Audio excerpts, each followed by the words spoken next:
I've just finished a primitive survival skills course here at the Survival School.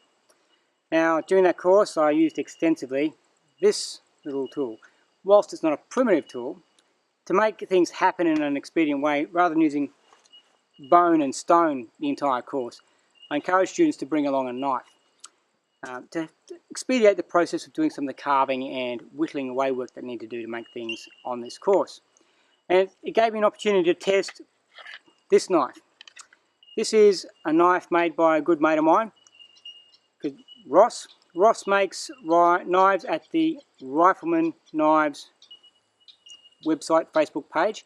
You can follow that stuff up, and I'll put a link at the bottom for this. But basically, just so you understand where this knife has been over the last 2 days.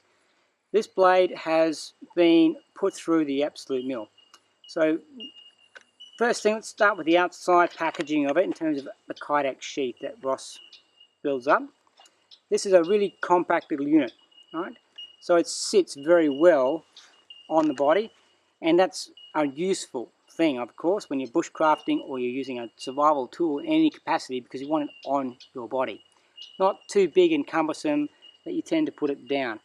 I've been wearing this in that reverse mode on my belt most of the weekend, so I've gotten used to this very, very comfortable pulling out and reinserting and allowing the Kydex sheath itself to hold the knife in. It's got no chance of falling out of there whatsoever, so Ross has done an exceptional job of bedding that in so that it's firm and that knife's always going to be there when I need it. In terms of the performance of the blade itself, it has been quite exceptional. Ross, I believe, put a 20-degree bevel on the sharpening edge. That's been sort of resharpened to about a 23, 23.5, because that's the edge I prefer to use. And both pre-resharpening the knife and before that, this blade has performed exceptionally. In terms of basic knife skills, it has retained its sharpness throughout to allow me to continue to just ergonomically chew through all the material. I've even used this knife on bone over the course of the weekend, and while it wasn't heavy duty butchering, dry bone doesn't usually sit well with knives. It tends to take the edge off them very, very quickly. And this knife has had minimal retouch since then.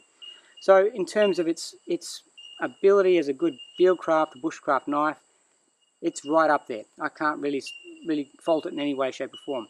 The only problem I've had with it was in batoning thick pieces of log apart, where I had a little bit of length restriction. But for the size of blade that this is, that would be more than acceptable and more than something I would expect.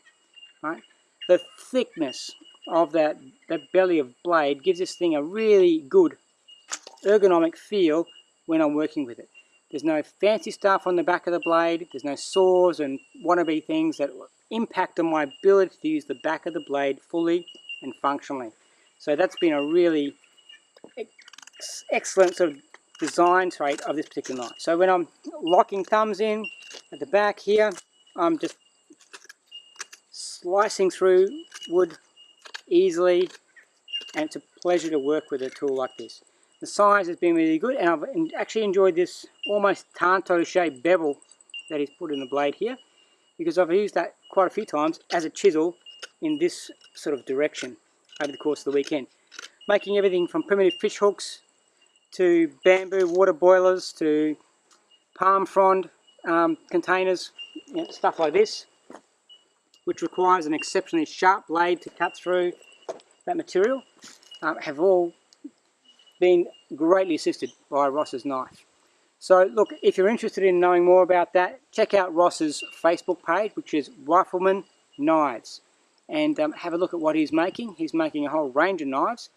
Certainly this is a Jarrah handle with brass pinning. It's a full tang, great little tool, and it has certainly stood the test of time in terms of this has been literally bashed half to death this weekend, because I'm very, very practical with the way I use a knife. There's nothing precious about a knife when it's a bushcrafting / survival tool to me.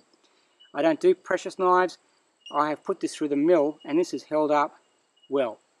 If it hadn't, you'd be getting that information from me as well. So I'm pleased to report that this is a really good tool, and for what you pay for them, I'd say that is well worth the investment. So check them out, Rifleman Knives.